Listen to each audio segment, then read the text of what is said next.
వచ్చిన తర్వాత వాళ్ళను ముందరబెట్టి వాళ్ళకు మంచి చేయడమే కాకుండా ప్రజలకు కూడా వాళ్ళ ద్వారా మంచి చేసే కార్యక్రమం కూడా జరుగుతుంది.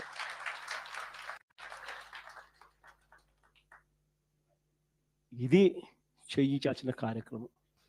ఆర్గనైజేషనల్ పరంగా మనం 100% ఈ దిశగా అడుగులు వేసి 100% దీన్ని గ్రాస్ రూట్ మీదకి తీసుకొని రాగలిగితే ఎందుకు జరగదో చూస్తాం. చివరిగా ఇంకా ఒక లాస్ట్ ప్రోగ్రామ్ ఒకటి లాంచ్ చేస్తున్నాం. ఈ ప్రోగ్రామ్ ఏంటంటే మన కార్యకర్తల కోసం, రాష్ట్రంలో అన్యాయానికి గురైన ఏ కార్యకర్త అయినా కూడా డిజిటల్ బుక్ ఇప్పుడు లాంచ్ చేస్తా ఉన్నాం. మీ అందరి సమక్షంలో రేపొద్దున రాష్ట్రంలో ఎక్కడ ఎవరికి ఏ అన్యాయం ఇప్పటికే జరిగిన ఆ డిజిటల్ బుక్ను వీళ్ళు దీన్ని ఉపయోగించుకొని 2 రకాలుగా ఈ డిజిటల్ బుక్ పనిచేస్తుంది. /digitalbook/vySRCP.com లోకి వెళ్ళి ఎంటర్ అయ్యి మీ ఫోన్ నెంబర్ను టైప్ చేయగానే ఓటీపీ వస్తుంది. దాన్ని ఎంటర్ చేయగానే లొకేషను, కెమెరా, పర్మిషన్ అడుగుతుంది. అది మీరు ఇవ్వగానే మొదట మీకు జరిగిన అన్యాయం గురించి వివరాలు అడుగుతుంది, మీరు నమోదు చేయాలి.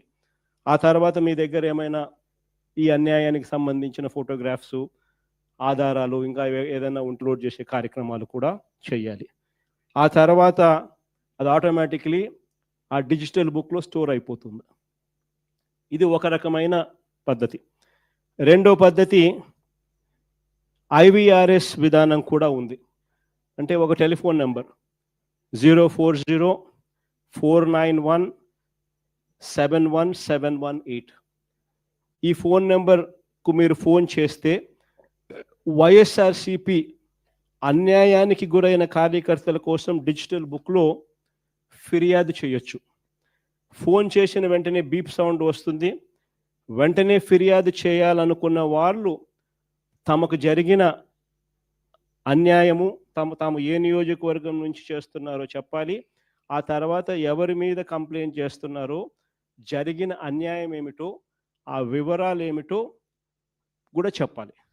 అలా చెప్పిన వెంటనే ఆ నెంబర్కు కాల్ చేయగానే దశల వారీగా ఏం చేయాలనో గైడెన్స్ ఇస్తూ కంప్లీట్ చేస్తుంది ప్రాసెస్ను.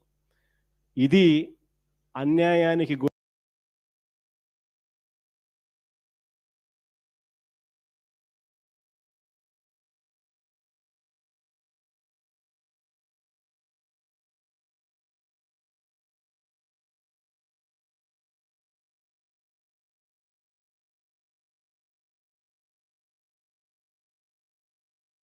/vySRCP.com లోకి వెళ్ళి ఎంటర్ అయ్యి మీ ఫోన్ నెంబర్ను టైప్ చేయగానే ఓటీపీ వస్తుంది. దాన్ని ఎంటర్ చేయగానే లొకేషను, కెమెరా, పర్మిషన్ అడుగుతుంది. అది మీరు ఇవ్వగానే మొదట మీకు జరిగిన అన్యాయం గురించి వివరాలు అడుగుతుంది, మీరు నమోదు చేయాలి. ఆ తర్వాత మీ దగ్గర ఏమైనా ఈ అన్యాయానికి సంబంధించిన ఫోటోగ్రాఫ్స్, ఆధారాలు ఇంకా ఏదైనా అప్లోడ్ చేసే కార్యక్రమాలు కూడా చేయాలి. ఆ తర్వాత అది ఆటోమేటిక్లీ ఆ డిజిటల్ బుక్లో స్టోర్ అయిపోతుంది. ఇది ఒక రకమైన పద్ధతి. రెండో పద్ధతి IVRS విధానం కూడా ఉంది. అంటే ఒక టెలిఫోన్ నెంబర్ 04049171718.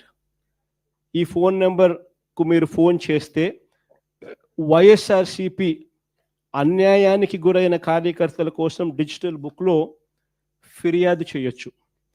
ఫోన్ చేసిన వెంటనే బీప్ సౌండ్ వస్తుంది.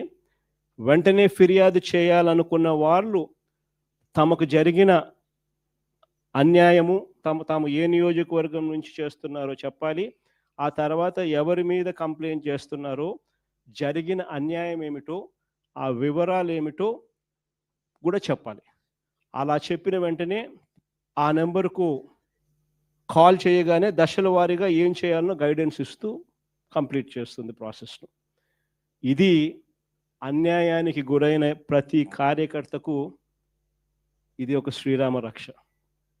నేను ఈరోజు చెప్తా ఉన్నా, ఆ ప్రతి డేటా కూడా ఆ డిజిటల్ డైరీలో నమోదై ఉంటుంది. రేపు పొద్దున మనం అధికారంలోకి వచ్చిన తర్వాత ఈ డిజిటల్ డైరీలో నమోదు చేసిన ఈ కేసులను మీద ప్రత్యేకమైన బృందాలను పెడతాం. అన్యాయం చేసిన వాళ్ళను రిటైర్ అయిపోయి ఉన్నా కూడా, రాష్ట్రంలో వాళ్ళు లేకపోయినా కూడా, సప్త సముద్రాల అవతలున్న అందరినీ పిలిపిస్తాం. చట్టం ముందర నిలబెడతాం. నిలబెట్టించి శిక్ష పడేలా అన్యాయానికి ఈరోజు గురైన వ్యక్తికి సంతోషం కలిగించేలా ప్రతి అడుగు దీని ద్వారా పడుతుంది. ఖచ్చితంగా వీళ్ళేదో రెడ్ బుక్ అంటా ఉన్నారు. రేపు పొద్దున డిజిటల్ బుక్ ఎలా ఉంటుందో కూడా వీళ్ళందరికీ కూడా అర్థం కావాలి. ఈరోజు దాదాపుగా 16-17 నెలలు అయిపోయిన నేపథ్యంలో ఈరోజు ఈ సమావేశం నిర్వహిస్తూ ఉన్నాం. ఫాస్ట్గా ఈ ప్రభుత్వం మీద ఇప్పటికే ప్రజల్లో తీవ్రమైన వ్యతిరేకత అన్నది ఇప్పటికే కనిపిస్తూ ఉంది. మామూలుగా 2 సంవత్సరాల తర్వాత ప్రజల్లో పరిపాలన ఎలా ఉంది అని చెప్పి చూస్తే ఏ ప్రభుత్వానికైనా కూడా సాధారణంగా ఈ లెవెల్లో యాంటీ ఇన్కంబెన్సీ ఆర్ ప్రజల్లో వ్యతిరేకత అనేది ఈ లెవెల్లో మామూలుగా ఉండే పరిస్థితి ఉంటే, చంద్రబాబు నాయుడు గారికి మాత్రం ఈ లెవెల్లో ప్రజల్లో వ్యతిరేకత, యాంటీ ఇన్కంబెన్సీ ఇప్పటికే కనిపిస్తూ ఉంది. ఈ పెద్ద మనిషి ఎన్నికలప్పుడు